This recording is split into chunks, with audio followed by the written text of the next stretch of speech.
U.S. Navy, World War II, and the highest rank was Seaman First Class.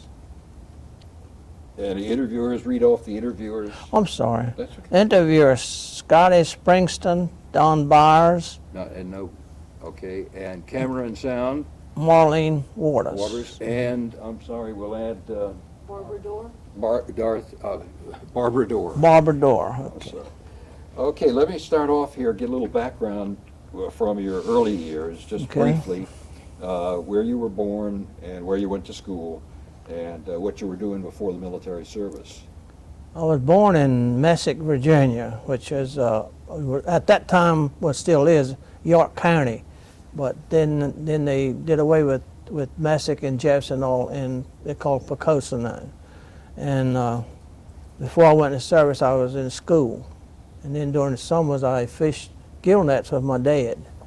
And I graduated in June of '44, and I enlisted in the Navy in June of '44. And let me ask you, we like to lead off these interviews with one of the most significant events, of course, of the period of your youth. That's Pearl Harbor. And where were you, what were you doing at the time that the news came through?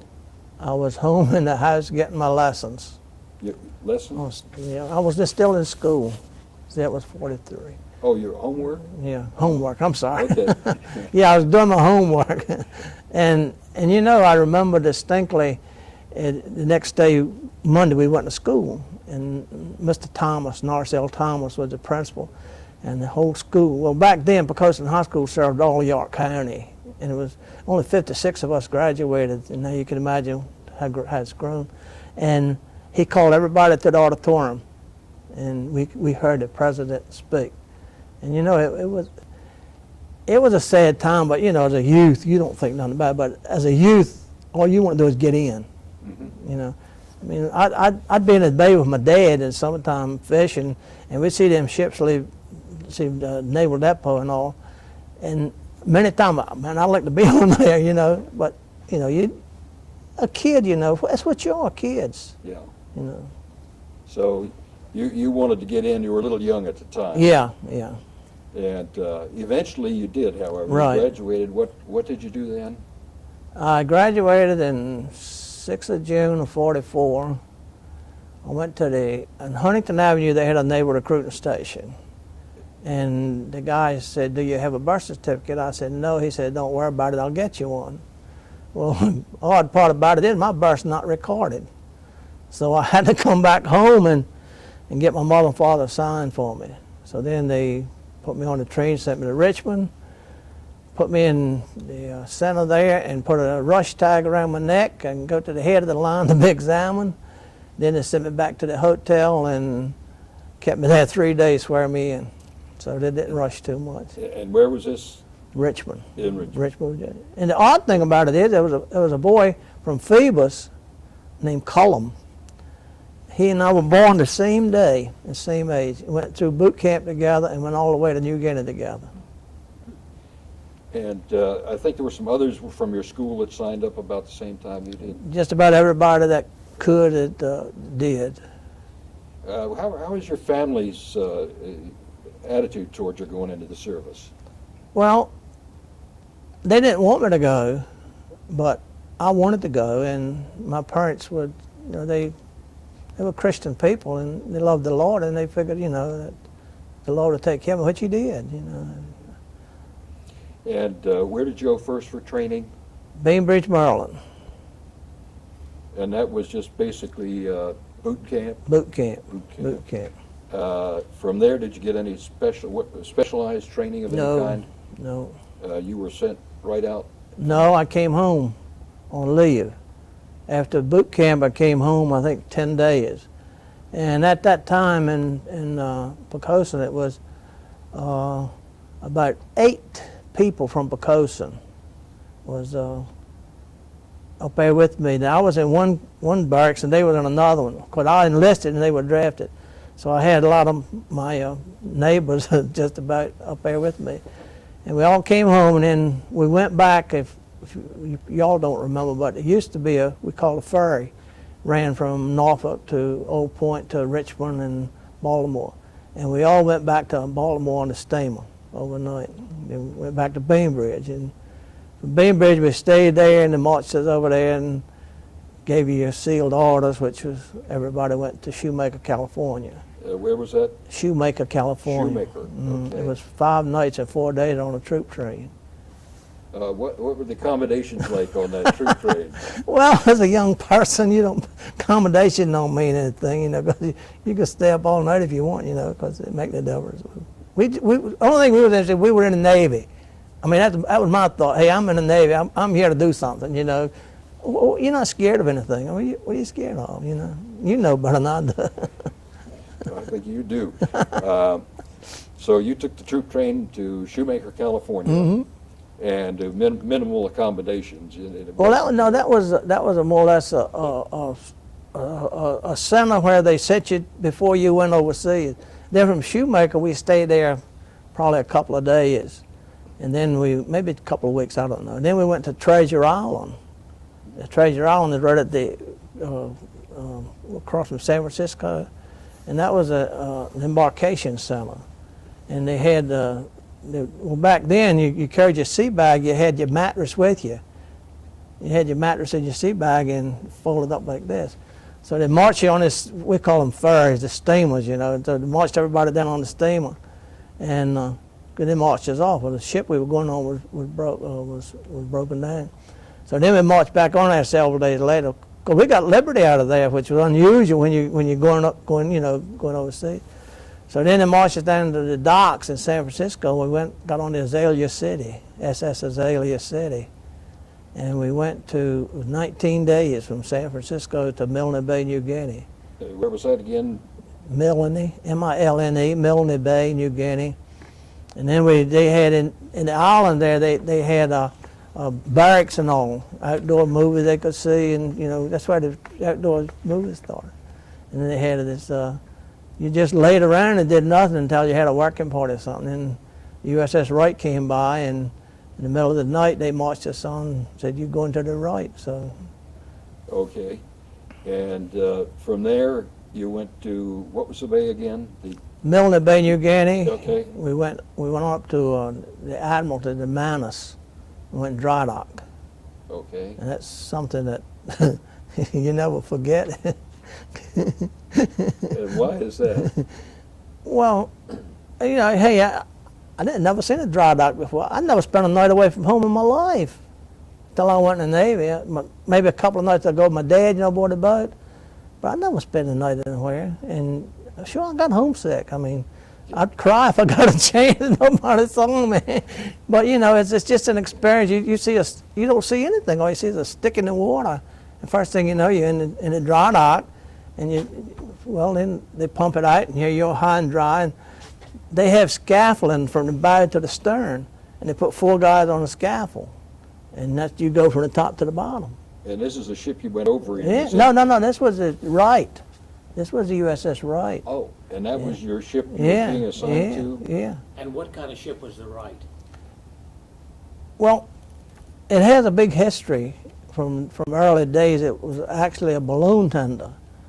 And then they went to a seaplane tender.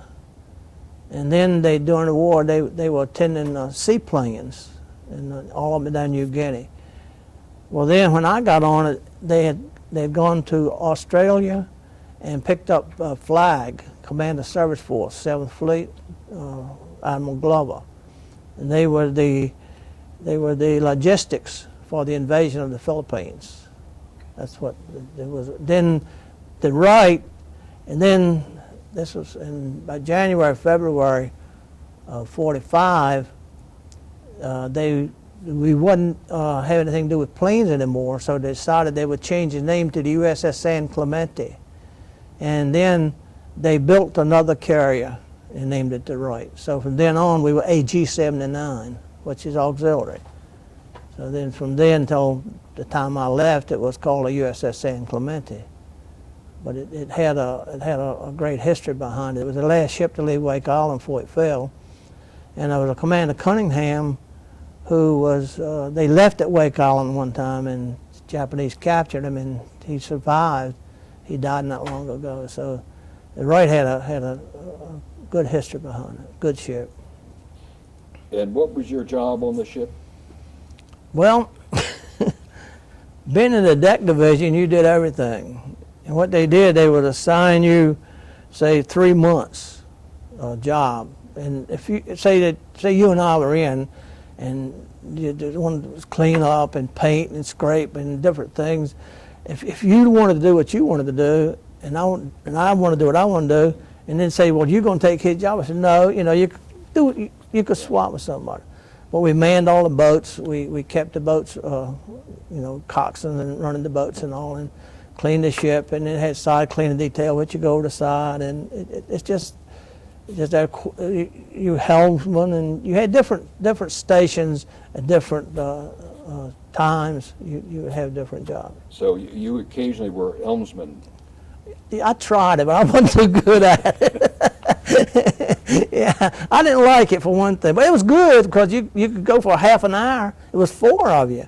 You stare for half an hour. Well, you don't. All you're doing is looking at the rudder indicators then, and you had an officer of the deck and all. Well, you're standing for half an hour, and then you're off for an hour and a half. So actually, out of the 4 hours, you're in for 1 hour.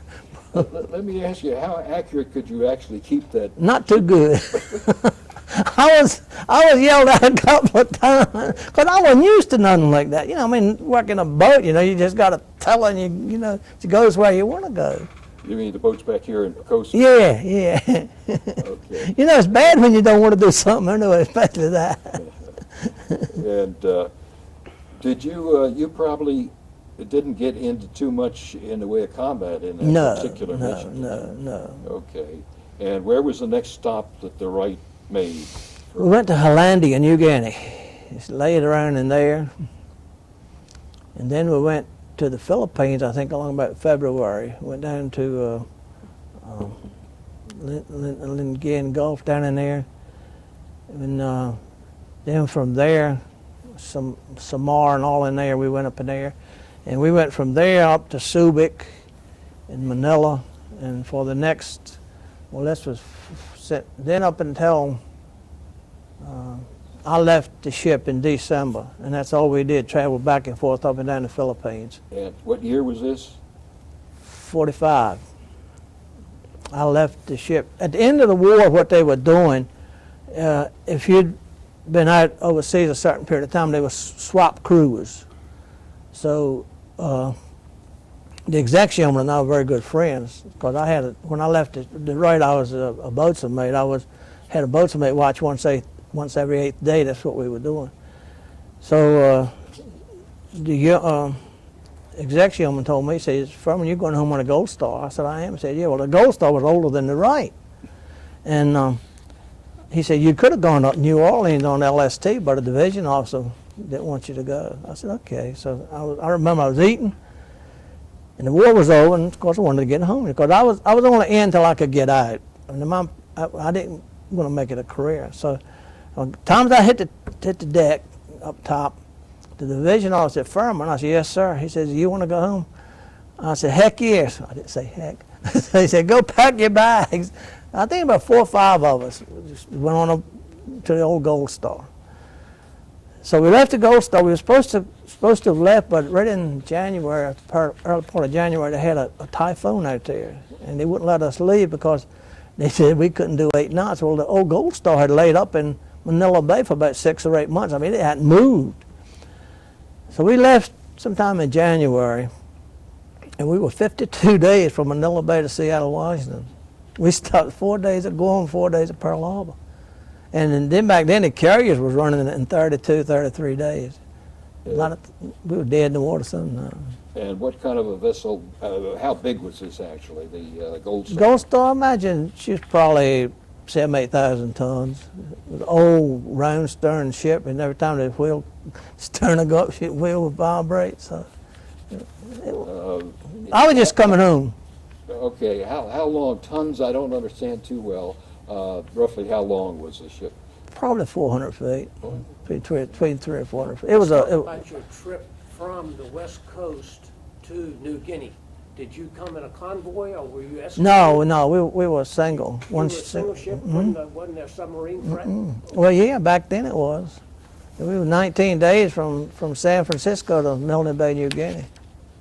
And See- what did you do to avoid the submarines? I don't know. I was just a passenger. I know there was 1,900 of us on there. See, back in the Second World War, in the islands like Milne Bay, they went in there and cleaned it out and put up barracks. And what it was an embarkation center. The ships would stop by there and it's okay. That's where they'd pick up, crews they needed, and that's what that was. So when you had no control, I mean, just go where they tell you to go.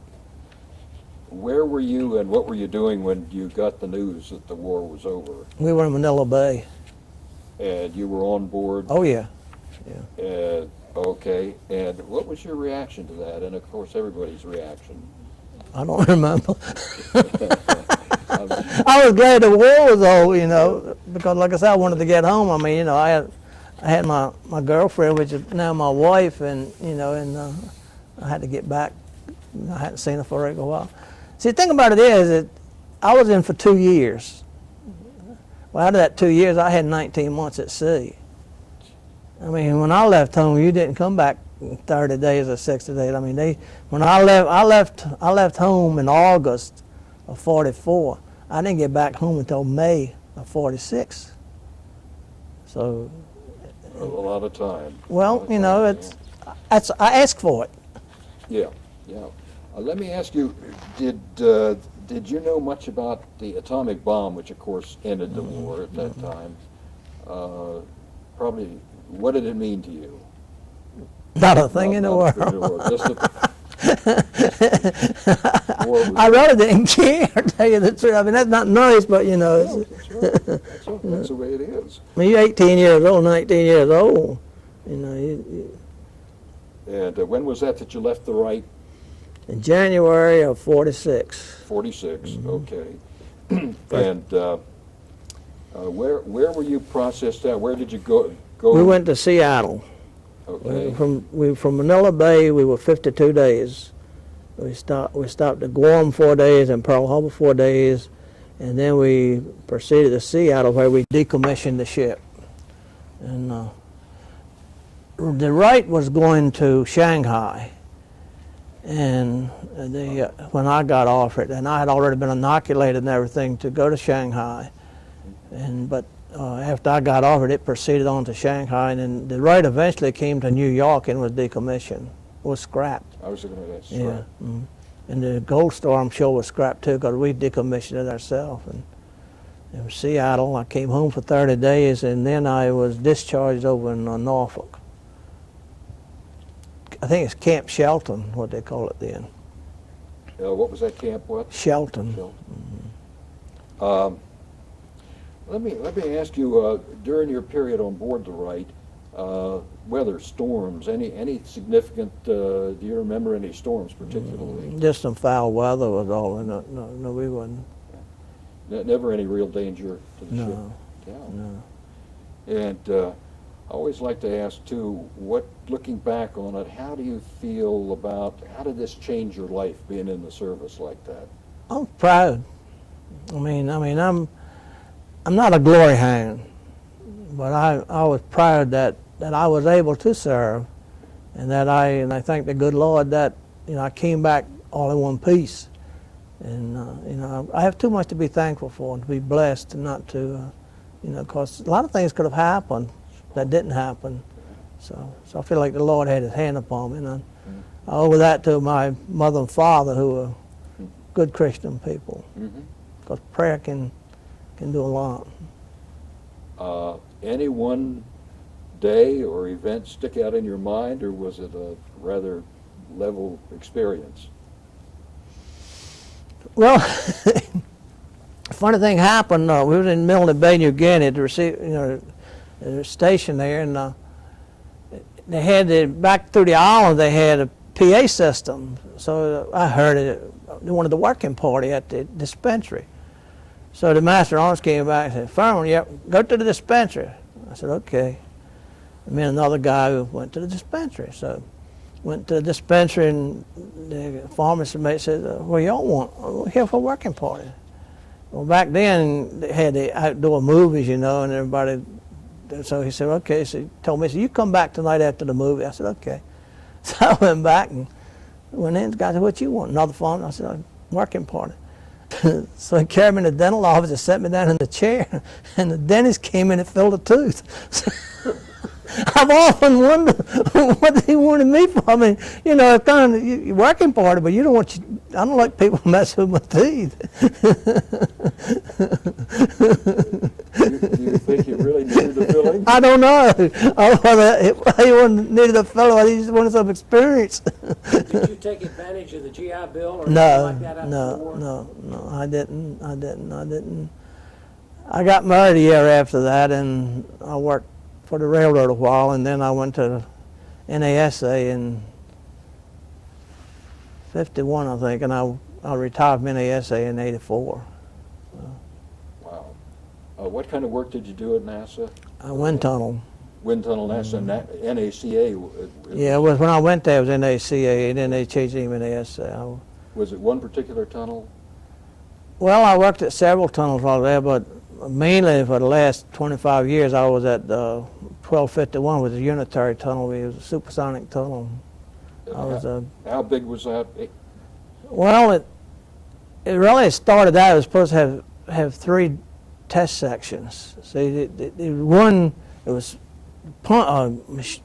compressors there pushing through there, but we had 2 test sections, and one test section would go from 1.5 to something like 2.5, and then we had another test section would go from 2.5 to 463. 4.63 times the speed of sound. This is Mach. Yeah, Mach. And what they did, we could shut. It was valves throughout the tunnel, depending on what mode and Mach number you were running, and they had valves throughout the tunnel that they would close. So, say we had to make a model change. It was primarily built for the industry, the aircraft industry. They couldn't afford this, so the government built it, and of course then it's kind of dwindled down now. They don't have that much work. So what we would do, they have these valves, and say this test section 1 had a model change. Well, they'd close that off, and test section 2 could still be running, because the valves were hydraulic, and we would have to put a red tag on a hydraulic and a red tag on electrical, and not give the man a red tag, and when he finished the job, he'd give it back to me. So this was presumably a fairly small test section in the tunnel? What it was, the test section floor, we had what they call different modes. And the mode, you go so many different Mach numbers. In other words, a mode, say they'd have 4 compressors running to push it. And then, say, mode 4, they'd have all 6 compressors. See? But then in the tunnel, mostly I worked in was test section. With 2, they had the floor, and the floor moved. And if everything else stayed put, and the walls, the side walls would come in too. So they had it calibrated to where they had to know what the was. And say like Mach 463, the walls were set, and so was the floor. And at the throat of the tunnel at 463, probably wasn't over an inch space because it was choking it down. And then as the air came through the tunnel, we had what they call a slurring system. We had glass doors on there, and you could see the shock wave. We could tell by sound too. A lot of times, you could see the model jump up and down once it went through. And what was the basic objective of the tests? Was this to test for drag or? Everything. I mean, we started with missiles, and the Black Hawk, we tested that years ago. Nobody knew what it was. What they would do, the companies would a lot of times send their own mechanics down. The Black Hawk, what is that? That's not the helicopter you're talking about. No, I'm not the helicopter. I mean the SR-71. Yeah, SR-7 Blackbird, SR-71. Yeah. Yeah. Yeah, we tested that years ago. And they'd bring secret models in. We did a lot of testing on the supersonic jets. They wanted to make an airline. They must have had at least 20 configurations of that and finally scrapped it. And when was that you were working on the Blackbird test? Probably in the early 70s probably, because it was, you know, we'd do secret work in there too. Are you talking about the Blackbird, or are you talking about the F-117 Stealth? I'm talking about SR-71. SR-71, well, that came out in the mid-60s, so you must It have been a did? little bit ahead of that. Is that when it came out? Yeah. Is that right? No. Well, Wow. Yeah, it was yeah. before the. Because I know it. I remember this one engineer from Edwards named Montoya, and he was telling me about how high it flew and how when it came down it just. I think we still don't know for sure how high it went or how fast it went. No. And But it was a nice plane. and We so, tested all of it. The F-15, F-16, all of those, we tested those. See, when we started out years ago, you had so many different aircraft companies. You had Martin, Republic, Fairchild, General Dynamics, which they've all, it's a conglomeration now. You only have about, Martin, they were Marietta and different aircraft companies. But when it started out years ago, they were, every time we were busy as we could be, you know. They don't have all that anymore. And not only that, we tested the space capsule. We tested all of those. Even the Mercury capsule. We tested the Mercury capsule, and we tested the next one, and we tested this one. and those tests again were probably to see how they were, what was happening to them at Mach 4 or whatever. Well, what they did see, they had string gauge balances that have what they call a balance, and then have string gauges in it. And what a string gauge does, it measures.